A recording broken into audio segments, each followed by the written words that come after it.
বাংলাদেশ ক্রিকেটে যত খারাপ ফর্মেই থাকুক কিংবা যত খারাপ ফলাফলই করুক, ৮ জুন যখন বাংলাদেশ শ্রীলঙ্কার বিপক্ষে মাঠে নামবে তখন কিন্তু আবার এই ১৮ কোটি মানুষ সবাই চাইবে টাইগাররা জিতুক। এবং সেই জয়ের প্রক্রিয়া কি হবে, সেই জয়ে কে ভালো খেলবে কে খারাপ খেলবে, এগুলো নিয়ে তো কাটাছেঁড়া চলতেই থাকবে। বাংলাদেশ দল যখন খারাপ করে তখন অনেক সমালোচনা হয়, আমরা দেখি সেটা সামাজিক যোগাযোগ মাধ্যমে, কিন্তু আবার যখন ভালো করে তখন কিন্তু সেটা নিয়ে ইনফ্যাক্ট ক্রিকেটারদের মাথায় করে রাখা হয়।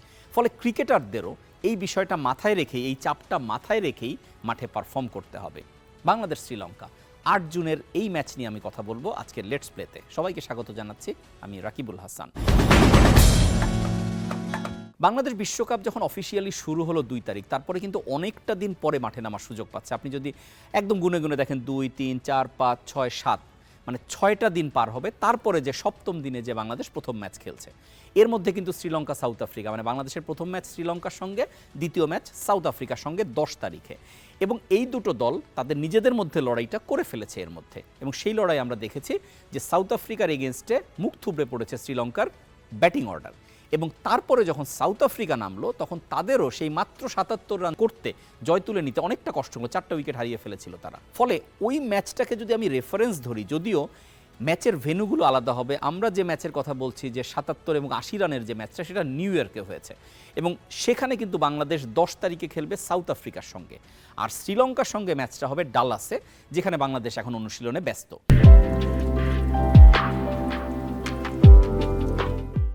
শ্রীলঙ্কা যে আঘাতটা পেয়েছে, যে ধাক্কাটা খেয়েছে, সেই ধাক্কা থেকে তারা নিশ্চয়ই চাইবে যে ক্ষুধার্ত সিংহের মতো ঝাঁপিয়ে পড়ার চেষ্টা করবে, কারণ তাদেরকে রিকভারি করতে হবে। শুধু রিকভারি না, রান রেটেরও একটা হিসাবের মধ্যে তাদেরকে থাকতে হবে।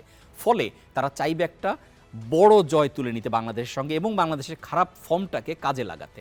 অন দ্য আদার হ্যান্ড, বাংলাদেশের জন্য কিন্তু এই যে প্রথম ম্যাচে ৭৭ রানে অল আউট হওয়া শ্রীলঙ্কার, এটা কিন্তু অ্যাডভান্টেজ, কারণ শ্রীলঙ্কা মানসিকভাবে একটা বড় ধাক্কা খেয়েছে। এবং তার পাশাপাশি বিশ্বকাপে আসার পর থেকেই তারা নানান অভিযোগ তুলেছে, আইসিসির সঙ্গে কয়েকটা চিঠি তারা লিখেছে অভিযোগ জানিয়ে। সব কিছু মিলে তারা একটা ডিসকমফোর্টের মধ্যে আছে, অস্বস্তির মধ্যে আছে। সেই অস্বস্তির মধ্যে যদি বাংলাদেশ শ্রীলঙ্কাকে হারিয়ে দেয়, তাহলে কিন্তু এই যে বাংলাদেশ ফর্মে নেই, এতদিন এত সমালোচনা, এত কিছু সব কিন্তু হাওয়ায় মিলিয়ে যাবে, এবং তখন আবার নতুন করে সব কিছু শুরু হবে। এবং বাংলাদেশের দলের যে স্ট্রাকচার, সেখানে বাংলাদেশ যত খারাপই করুক না কেন, কোনো সন্দেহ নেই সৌম্য, লিটন, শান্ত, এদের উপর বাংলাদেশ নির্ভর করবেই। এই তিনজনের নাম খুব বেশি আলোচিত হচ্ছে, কারণ সাম্প্রতিক সময় তাদের অবস্থা খুবই খারাপ। কিন্তু বাংলাদেশের বোলিংটা যে খুব স্বস্তি দেয়, সেই জায়গাতেও একটা বড় আঘাত তৈরি হয়েছে।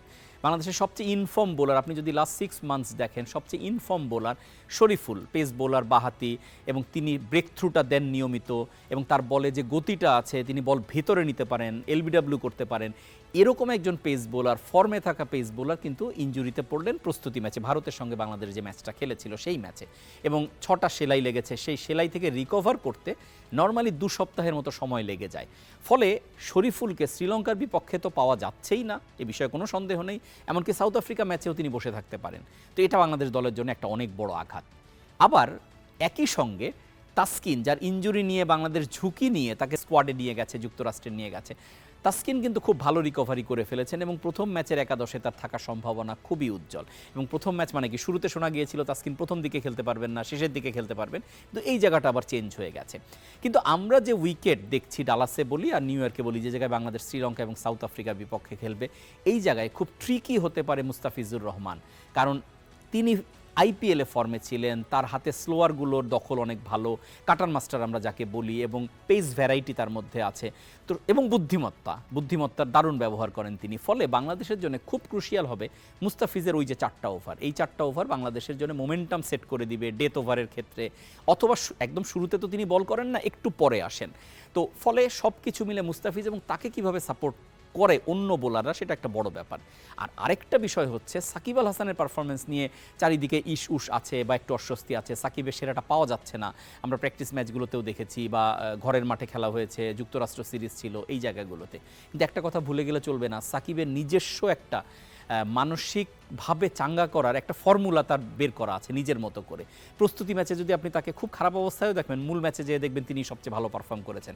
এটা আমরা অতীতে অনেকবার দেখেছি এবং কোনো সন্দেহ নেই বাংলাদেশ যদি এই বিশ্বকাপে ভালো কিছু করতে চায় অবশ্যই সাকিবের কাছ থেকে সেরাটা প্রয়োজন পড়বেই। যদিও এটা টিম গেম, তারপরে সাকিব আল হাসান নিজেকে এমন একটা জায়গায় নিয়ে গেছেন যে টিম গেমের ঊর্ধ্বে উঠে তিনি একা অনেক মোমেন্টাম সেট করে দিতে পারেন। ফলে আমরা যে কথাগুলো বলছি সব কিছু মিশেল যদি হয় তখনই শুধুমাত্র শ্রীলঙ্কাকে হারাতে পারবে বাংলাদেশ। নইলে যতই ৭৭ রানে শ্রীলঙ্কা প্রথম ম্যাচে অল আউট হয়ে যাক না কেন, শ্রীলঙ্কার সাম্প্রতিক ফর্ম, তাদের টিম স্ট্রাকচার, সেখানে একটু হলেও কিন্তু শ্রীলঙ্কাই এগিয়ে থাকছে। এটা আমাদেরকে একসেপ্ট করতে হবে এবং সেটা একসেপ্ট করে তারপরে ভালো কিছুর আশা করতে হবে।